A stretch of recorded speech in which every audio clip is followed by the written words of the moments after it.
భస్మాసుర హస్తం పెట్టుకోవద్దన్నాను. ఇప్పటి వరకు జరిగింది ఏదో జరిగిపోయింది. నువ్వు తెలిసి చేసావా తెలియక చేసావా పక్కన పెడితే ఈవేళ అందరినీ తీసుకెళ్ళి కోర్టుకు లాగుతా, జైలుగా, పోలీస్ స్టేషన్లో పెడతా అంటే అది మాత్రం కరెక్ట్ కాదు.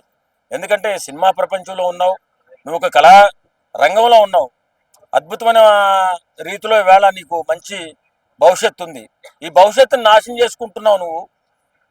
వాస్తవంగా అసలు నీకేం సంబంధం ఉందని చెప్పి ఈ విషయంలో వచ్చావు. నువ్వు శివాజీ గారు చెప్పింది ఏది పాటించవు కదా.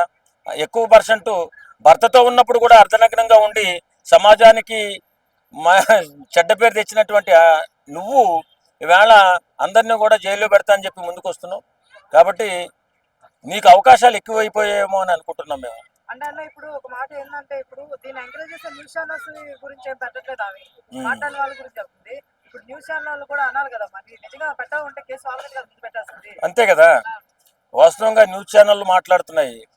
ఈ మధ్య ఒక ఛానల్లో చూశాను, పెద్ద డిబేటే పెట్టారు దాని గురించి. అనవసరం పనులు చేస్తున్నటువంటి న్యూస్ ఛానల్ కూడా మరి పెట్టాలి కదా. మరి పెట్టకుండా ఏదో సామాన్యంగా మాట్లాడే మాలాంటి వాళ్ళ మీద పెడితే ఎట్లాగా. ఇప్పుడు శివాజీ గారు చెప్పింది చక్కగా ఉంటే చక్కటి ఆరోగ్యకరమైన వాతావరణం ఉంటుంది, మంచి గౌరవంగా ఉంటుంది అని ఆయన ఎందుకు చెప్పారంటే మొన్నే లుల్లుమాల్లో జరిగిన సంఘటన చూసిన తర్వాతే చెప్పాడు కదా అతను. కాదని ఎవడో ఏమంటావు. మనం మన హద్దుల్లో ఉండాలి, మనం మన సాంప్రదాయాల్లో ఉండాలి అని చెప్పాడు. తప్పే ఉంది. వింటే విను, లేకపోతే మూసుకుని కూర్చోవాలి. అంతే తప్ప తగుదనమ్మా అని ముందుకు వచ్చేసి నీ ఇష్టానుసారంగా మాట్లాడేసి మాట్లాడిన చాలక తిట్టేసి కేసులు పెట్టేస్తారంటే నీ జీవితాన్ని నువ్వే నాశనం చేసుకున్నట్టు, నీ పతనాన్ని నువ్వే కోరుకున్నట్టు. నీ పతనం దగ్గర పడింది. ఎందుకంటే అవకాశాలు ఎక్కువైపోయి, డబ్బులు ఎక్కువైపోయి, ఇష్టానుసారంగా నా ఇష్టం నేను తిరుగుతానని చెప్తుంది. ఆమెకి సపోర్ట్ చేసిన దరిద్రులు కూడా చాలా మంది ఉన్నారు. అది కరెక్ట్ కాదు. ఎందుకంటే నాకు తెలిసినంత వరకు అన్న ఇది కావాలని మేబీ చెప్పబడిపోయింది. ఒక న్యూస్ ఛానల్ కూడా దాన్ని రన్ చేపిస్తా ఉన్నాడు కాబట్టి ఇది బయటకి ఇంకా బాగా వెళ్ళాలి, మళ్ళీ నేను ఫేమ్ లోకి రావాలని చెప్పి కావాలని కేసులు మీరు ఎట్లా పెట్టడం జరిగిందంటారా? ఫేమ్ కాదమ్మా, పతనం కాబోతుంది. అనసూయ ఇది రాసి పెట్టుకోండి, పతనం కాబోతుంది. ఎందుకంటే ఒక మంచి మాట చెప్పిన వ్యక్తిని దుర్భాషలాడితేనే భగవంతుడు చూస్తాడు. మరి అలాంటప్పుడు జనాలు ఎలా ఊరుకుంటారు? ఆయన తప్పేం మాట్లాడలా, నీ తల్లినో నీ చెల్లినో తిట్లా. మనం ఎలా ఉంటే బంగారు తల్లుల్లో మిగులుతాము, ఇలా ఉండాలి మన సినిమా ఇండస్ట్రీలో అని చెప్తే మొత్తం ప్రపంచంలో ఉన్న ఆడవాళ్ళందరికీ ఆపాదించేసి మాట్లాడేసి నేనే గొప్ప ఆడదాన్ని, కొత్త సంస్కారిని, మహాపతివ్రతని చెప్పి ముందుకు వచ్చింది ఈవిడ. అది మాత్రం కరెక్ట్ కాదు. ఎందుకంటే ఎవరి హద్దుల్లో వాళ్ళు ఉండాలి, ఎవరు సంస్కారంతో వాళ్ళు మసలాలి. అంతే తప్ప నీ ఇష్టం, ఫ్రీడమ్ ఆఫ్ అంటే నీ ఇష్టం నీది కాదంట్లా. కానీ కొన్ని హద్దులు ఉంటాయి, దాన్ని మితిమీరి ప్రవర్తిస్తే నీకు కూడా ఇబ్బంది వస్తుంది. కాబట్టి శివాజీ గారు ఒక సెలబ్రిటీ అని, ఇప్పుడు ఒక సెలబ్రిటీ కానీ లేకపోతే రాజకీయ నాయకులు కానీ సమాజంలో యువతకి మంచి చేసేటటువంటి మాటలు మాట్లాడాలా. మీరు ఎదిగిపోవడం కాదు, మా యువతకు కూడా మంచి సంకేతాలు ఇవ్వాలి. ఆ సంకేతాలు ఇచ్చేటటువంటి సూచనలోనే శివాజీ గారు మాట్లాడారు. మాట్లాడిన దాన్ని నువ్వెందుకు తగులుకున్నావు? నీకేం పని లేదు కదా.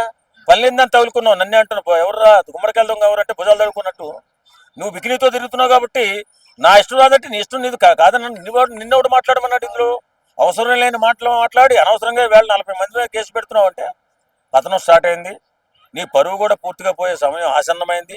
నీ జీవితం నాశనం కాబోతుందని చెప్పి ఈ రకంగా చెప్పదలుచుకున్నాను. అవి తప్పేం లేదు. ఇప్పుడు ఆమె ప్రకారం ఉంటది ఫ్రీడమ్ అన్నప్పుడు మరి ఈ రోజు ఎందుకు ఏడుస్తూ లైవ్లు పెట్టాలి? ఇప్పుడు ఆమె చేసి నాకు తెలిసినప్పుడు మరి ఏడుస్తూ లైవ్లు ఎందుకు పెట్టాలి, కేసులు ఎందుకు పెట్టాలి? మరి అంతే కదా. మాట్లాడారు జనాలు, ఎవరు తప్పు మాట్లాడరండి. ఎవరైనా సరే ఆ హోదాలో ఆ స్థాయిలో ఉన్నవాళ్ళు ఆ రకమైన మాటలు చెప్తేనే యువతలో పరివర్తన వస్తుంది. వాస్తవంగా పెద్దవాడే 50 సంవత్సరాలు దాటినోడు చిన్నపిల్లలకి ఎవరే అలా కాదురా ఎలాగని ఎందుకు చెప్తాడు? వాడు మంచి జీవితాన్ని అనుభవించాలనే కదా. అలాగే సెలబ్రిటీ అయినటువంటి వాళ్ళు కానీ, పెద్దలు కానీ, వక్తలు కానీ మనకి ఏ రకంగా ఉంటే, మన నడక ఎలా ఉంటే, మన సాంప్రదాయం ఎలా ఉంటే మంచి బతుకు జీవనం ఉంటుందో ఆ రకంగా వెళ్ళంటారా అని చెప్తారు. అలాగే చెప్పాడు అతను. ఒక సెలబ్రిటీగా ఉండి ఎన్నో సినిమాలు చేసినటువంటి గొప్ప మనిషి అతను ముక్కుసూటిగా మాట్లాడే మనిషి. ఆడపిల్ల ఈ రకంగా ఉంటే, ఈ రకమైన సాంప్రదాయంగా ఉంటే మంచి పేరు సంపాదించుకుంటారు. మీరు తెలుసో తెలియకో ఇలా అర్ధనగ్నంగా తిరుగుతుంటే ఇలా అనుకుంటారు. కాబట్టి బంగారు తల్లులు మీరు చక్కగా మీరు జీవితాన్ని ఆస్వాదించండి, చక్కగా ఉండండి అని చెప్పాడు. చెప్తే నేనున్నాను, మా ఇష్టం నాది అని చెప్పి ముందుకు వచ్చావు. ఈవేళ ఎవరో ఏదో మాట్లాడని చెప్పి 40 మంది మీద కేసులు పెట్టడానికి ప్రయత్నించావు. పతనం స్టార్ట్ అయింది. నీ పరుగు పోయే సమయం కూడా ఆసన్నమైంది. థ్యాంక్ యూ సో మచ్ అన్న.